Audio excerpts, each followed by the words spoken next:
Il est 13h sur les antennes de BF1 à la une de ce journal. La Fadangourma, des infrastructures du 11 décembre devenues un espace de détente pour les animaux et une bergerie, de la résidence du président du Faso au logement des forces vives en passant par le stade de la ville.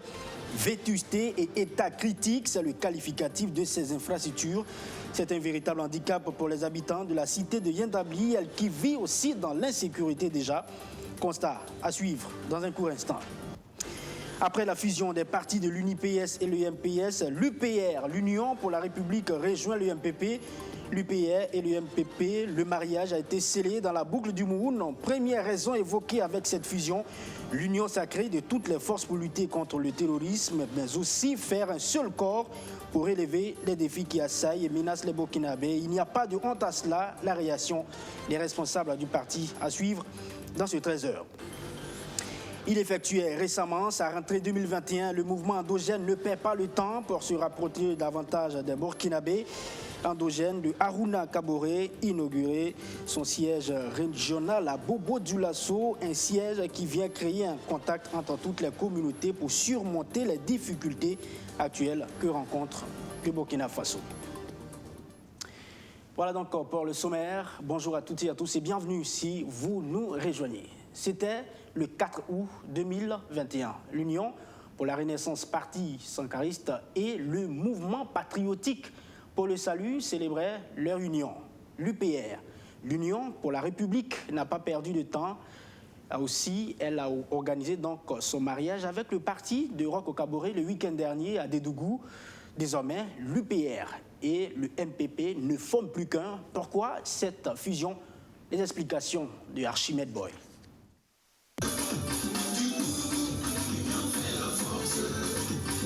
L'union fait la force. C'est le refrain de cette chanson qui traduit bien le contexte de ce congrès extraordinaire de l'UPR, l'Union pour la République. Tenu à Dédougou dans la boucle du Mouhoun, ce congrès consacre désormais la dissolution du parti et sa fusion au MPP, Mouvement du Peuple pour le Progrès. Le parti de Toussaint Abel Coulibaly ne veut plus faire cavalier seul. Nous avons été la troisième force de ce pays, nous en avons été la quatrième force, mais il n'y a pas de honte à reconnaître qu'on n'est plus assez fort pour partir seul. Il n'y a pas de honte. Et c'est même courageux et je pense que c'est un exemple même qu'on devrait prendre. Tantôt on dit qu'il y a trop de partis politiques, tantôt on dit pourquoi les gens se regroupent. Il y a quand même un paradoxe, il faut choisir où on veut la multiplicité des partis, où les regroupements doivent enchanter les gens. Et nous regroupons, nous faisons fusion avec le MPP qui est le parti du président Roch Marc Christian Kaboré que nous avons toujours soutenu. Bon, il y a quoi de mal au lieu de rester dans la concession à se retrouver dans la maison? C'est la meilleure façon faire partie d'une famille. Une décision saluée par le parti au pouvoir. Son Excellence Roch Marc Christian Kaboré a lancé un appel à l'union des fils du pays. A lancé un appel au sein de la majorité à la consolidation de la majorité. Vous savez qu'aujourd'hui, dans la majorité présidentielle, nous avons près de 102 partis. Voilà. Donc, je dis, c'est un engagement fort aujourd'hui. Et c'est le fruit de plusieurs séances de discussion, plusieurs entretiens, j'allais dire un dialogue franc et sincère entre nous. Et ce jour, donc, constitue l'aboutissement de toutes ces démarches. Ce congrès extraordinaire de l'UPR s'est tenu sous le thème « Nouvelle orientation de l'UPR, une contribution efficace à la démocratie et à la réconciliation nationale au Burkina Faso ». Et pendant ce temps, Bobo-Dioulasso, lui, se rapproche un peu plus de ses adhérents et même de tous les Burkinabés en général, le mouvement endogène. Il n'est pas encore un parti politique, mais veut mieux se structurer. Son président Harouna Kaboré est allé inaugurer le siège régional du mouvement dans la belle cité de Sia. le week-end dernier. Le but est de créer plus de contacts entre toutes les communautés pour relever les grands défis du Faso. Voyons tous les détails avec surtout Justin Dabier. C'est le ministre en charge du commerce, coordinateur national du mouvement endogène, qui a procédé à l'ouverture officielle du siège de la coordination régionale des Hauts-Bassins du mouvement endogène. Situé non loin de la Maison de la Culture Anselme Titiama Sanon, le nouveau siège de la coordination régionale des Hauts-Bassins du mouvement endogène, appelé aussi foyer du renouveau, est composé de plusieurs bureaux et d'une salle de réunion. Ce siège, nous le voulons comme étant un foyer susceptible de créer le contact nécessaire entre toutes les communautés de ce pays, entre tous les fils et filles de ce pays-là, dans le dur combat que nous avons entamé ces derniers jours par rapport donc aux difficultés qui assaillent notre cher pays. Alors, nous voulons que par la mise en place de cet espace-là, que tout Burkinabé, de quelque ethnie que ce soit, de quelque religion que ce soit, de quelque sensibilité que ce soit, puisse trouver un espace de valorisation de ce que nous avons de plus cher, de ce qui a toujours constitué pour le Burkina Faso sa véritable force, la force mentale, la force culturelle. Le coordinateur national du mouvement endogène s'est dit heureux de l'ouverture du siège de la coordination régionale des Hauts-Bassins. Il y a le foyer de Nouveau à Ouara, le foyer de Nouveau ici, et l'ensemble des coordinations régionales sont en train donc, de prendre les dispositions pour avoir donc des foyers de renouveau, qui sont des espaces où on peut se retrouver pour faire des activités de formation, des panels, des échanges, des activités culturelles, des activités de solidarité. Aujourd'hui, je pense qu'on est content d'avoir cet espace dans lequel les gens vont se retrouver ici pour faire donc du soutien scolaire, des échanges, des débats, des discussions, pour produire des idées, pour échanger avant d'aller implémenter des choses sur le terrain. C'est par un panel que le foyer du renouveau de Bobo Dioulasso a officiellement ouvert ses portes. Un panel animé par le professeur Jacques Nanema et Dr Christophe Zouré sous le thème « Appropriation des savoirs et développement endogène pour servir le renouveau ». Eh bien, le renouveau, c'est peut-être ce qu'il faut impérativement dans la cité de Yendabli, à Fadangourma. À Fadangourma, justement, les infrastructures du 11 décembre réalisées il y a quelques années ne font plus fière allure, de la résidence du chef de l'État en passant par la Cité des Forces Vives et bien d'autres réalisations. Ce sont des bâtiments délabrés ou tout simplement transformés en pâturage.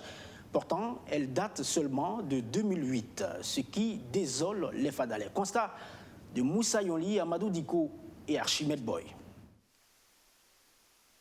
Ce bâtiment sans toiture est la résidence du président du Faso à Fadangourma. Il y a de cela quelques années, cette infrastructure faisait la fierté des Fadalais. Mais aujourd'hui, la réalité est tout autre.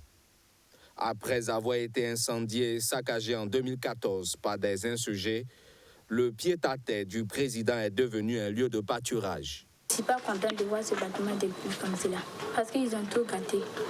Ce n'est pas bon de faire. Je veux qu'on répare, mais ce n'est pas possible. Même si on répare, ils ne sont pas contents, parce qu'ils ont tout gâté. Le château même le château est tombé. Si le château était là, moi je regarde mes moutons, je pouvais boire l'eau. Outre cette réalisation, de nombreux autres, comme les logements de la Cité des Forces Vives et le terrain de football de la ville, sont dans un état critique. Une situation qui constitue, en plus de l'insécurité dans la zone, un véritable handicap au développement de la cité de Yandabri. Il y a déjà des logements qui sont délabrés, il n'y a plus de plafond, c'est fissuré un peu partout, c'est pas joli à voir quoi. Mais je pense que si c'était bien bâti, alors là, ça pouvait toujours bien tenir. Vu le stade, vraiment, on ne peut pas... C'est très difficile de pratiquer du sport ici. Voilà, et surtout quand il pleut, le temps du terrain est très, très lamentable.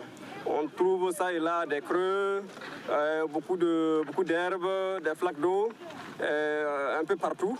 Ce qui rend vraiment la pratique du sport très, très difficile. La ville de Fada a accueilli la première célébration tournante du 11 décembre dans les régions. Plus d'une décennie après, il faut penser à la réhabilitation de ces infrastructures. Les premiers essais, du moins, par exemple, dans la région de l'Est, à Fada et Ngourma ici, bon, nous voyons que vraiment il y a beaucoup de trucs qu'on doit revoir. Dans les locaux, on voit, nous-mêmes, nous ne sommes pas des ingénieurs, mais nous trouvons que vraiment il y a des insuffisances. Il faut améliorer le stade. Il faut l'améliorer parce que à l'heure actuelle, il ne permet pas vraiment d'abriter donc des grandes activités sportives. Donc il faut impérativement continuer et y mettre d'autres installations pour que tous les sports soient pratiqués et permettre de voir comment ce stade peut aussi générer des ressources. 6 milliards de francs CFA, c'est la somme qui avait été injectée par l'État pour la réalisation de ces ouvrages. Et les Fadalais espèrent bénéficier à nouveau d'une organisation des festivités du 11 décembre pour voir leur cité rénovée. Au département de Modeste-Yerbanga, on se bat plutôt contre la dégradation des sols. Le ministre en charge, bien sûr, de l'agriculture estime que plus de 300 000 hectares de terre se dégradent chaque année au Burkina Faso. Il faut vite changer la donne en élaborant de nouvelles stratégies. Et l'accent est mis sur la contribution de la jeunesse. L'idée a été exposée hier lors de la 36e journée du comité inter-État de lutte contre la sécheresse. La suite avec Madina Sienou. 360 000 hectares de terre environ se dégradent chaque année au Burkina Faso, selon le ministère en charge de l'agriculture. Pour freiner cette dégradation, des stratégies doivent être élaborées au plus vite. Le CILS, le comité inter-État de lutte contre la sécheresse dans le Sahel, mise sur la jeunesse. À cette 36e journée du CILS, les réflexions se feront donc autour du thème « Jeunes, restauration des terres et systèmes alimentaires productifs ». Il s'agit ici d'interpeller les jeunes afin qu'ils s'engagent davantage dans la récupération des terres. L'augmentation du nombre de jeunes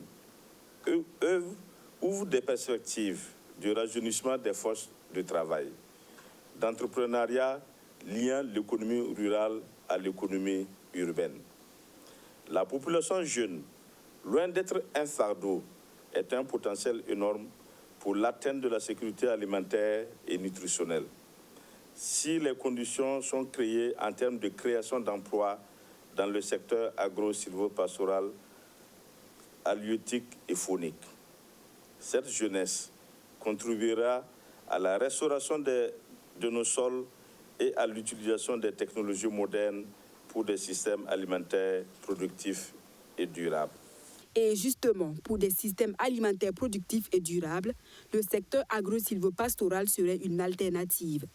Le ministère en charge de l'agriculture s'engage donc à accompagner et financer les jeunes porteurs de projets agropastoraux pour l'atteinte des objectifs. Et près de 70% de la population vivent dans le monde rural. Nous devrons les impliquer à ce qu'ils puissent s'investir à travers des modèles de production, à travers des projets d'accompagnement, des projets d'accompagnement pour l'exploitation optimale du sol, à travers, par exemple, leur implication dans le cadre de la mécanisation que nous avons lancée pour pouvoir augmenter la productivité.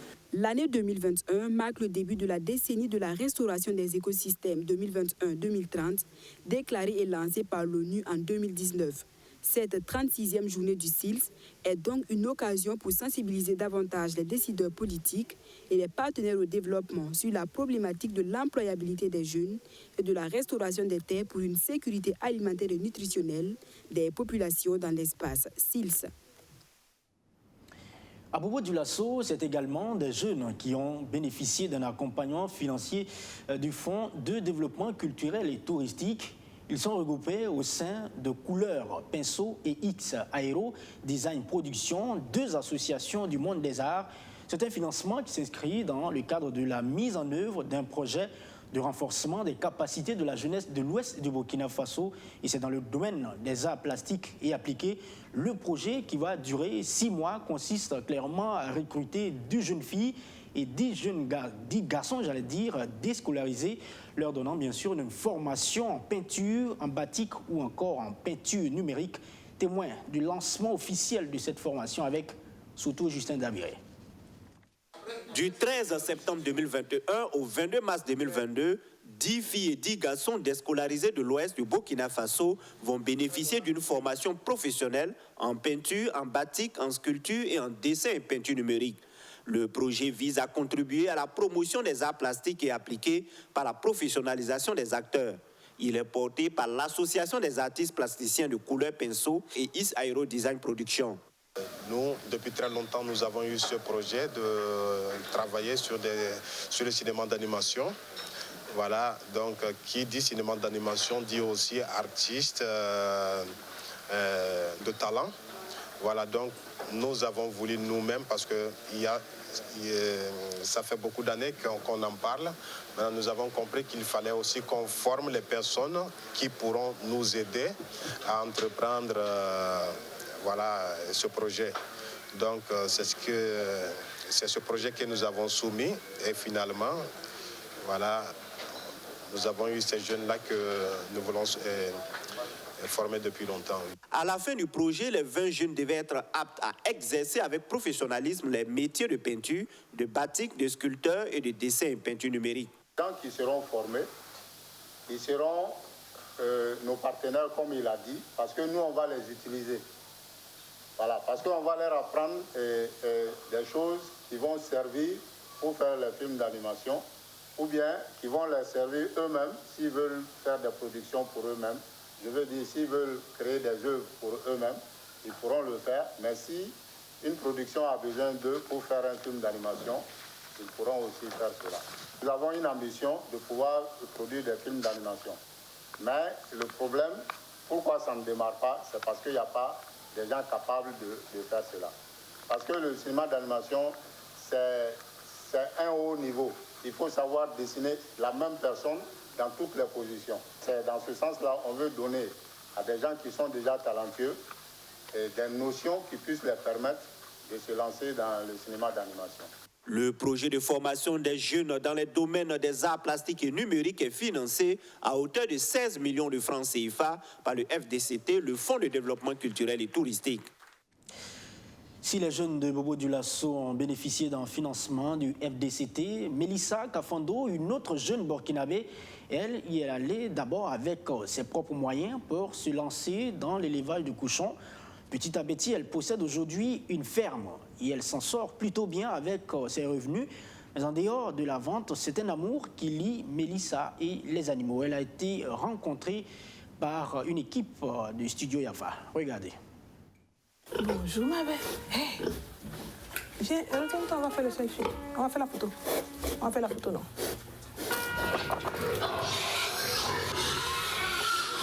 Ah, c'est pour laquelle? Là. Sabri, et ma belle. Hey. C'est ma préférée les selfies. Elle adore les selfies, celle-là. Elle s'appelle Samantha. Voici Samantha. Elle aime. Dès que je prends mon téléphone et que je m'arrête là, elle soulève son museau et puis elle regarde. Beaucoup disent qu'elle sourit sur mes vidéos et mes photos. J'ai commencé avec 3 femelles gestantes. Et il n'y avait pas cette construction, il n'y avait que là. Je rentrais, je m'asseyais, je mettais la musique. Et puis elle est couchée dans son eau. Et moi je mets la musique et puis je suis assise là. Et puis j'attends. Pendant peut-être 30 minutes comme ça. Quand je quitte chez une, je vais chez l'autre. Vous savez que les animaux, quand ils sont brutalisés, ils sont stressés, leur viande n'est pas bonne. Et leur productivité aussi n'est pas bonne. Vous savez, quand vous brutalisez les femelles gestantes, ça peut couler. Comme une femme, ça peut couler. Mais les petits aussi, quand vous voyez des animaux, des petits qui grandissent sans stress, ils grossissent même plus vite parce qu'ils sont contents. Attends.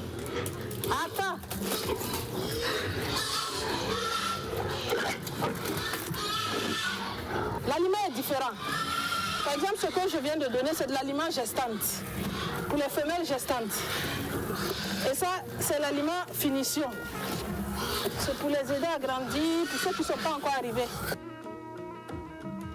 Petite, mon père avait déjà cet espace et il faisait un peu d'élevage.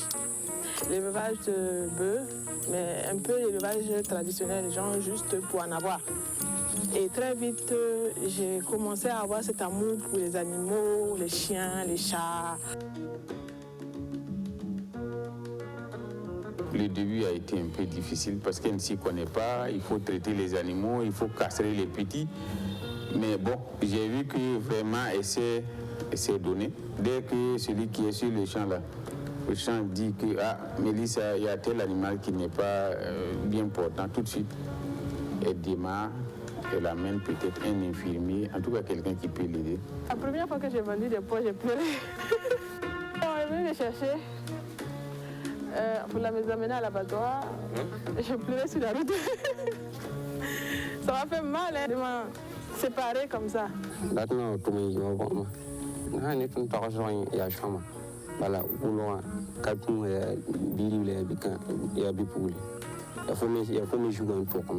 C'est moi qui cherche mes clients, c'est moi qui les amène. Je livre mes porcs, je mets dans ma voiture, l'odeur me tue dedans, mais je vais livrer. J'aimerais bien devenir transformateur, pouvoir élever et moi-même faire la transformation et revendre. Là, tout se passe ici.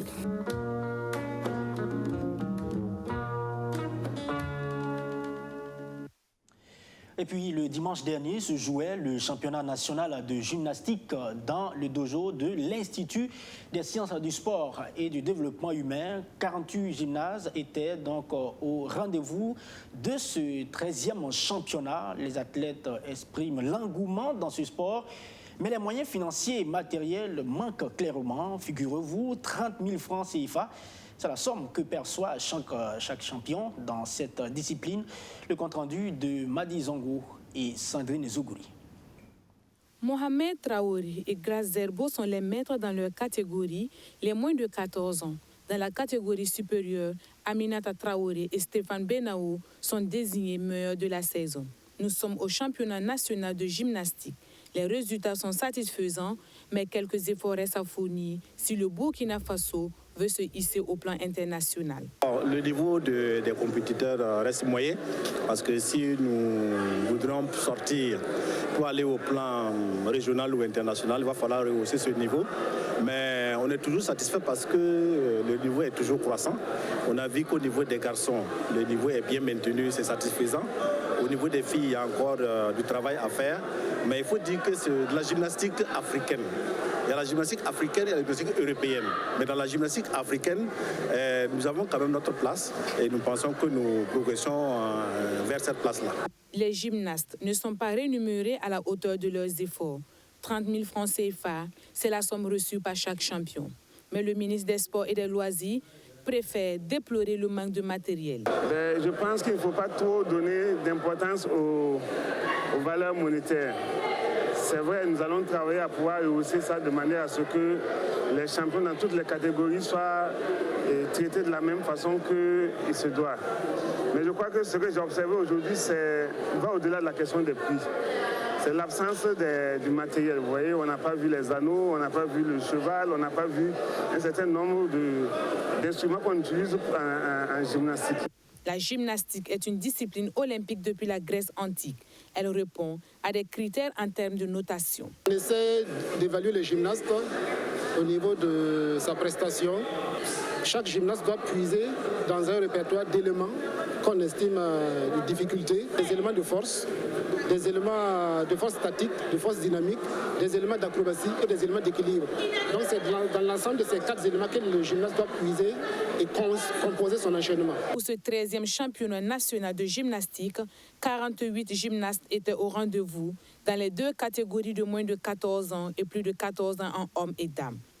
Un championnat tenu le 12 septembre à l'Institut des sciences du sport et du développement humain.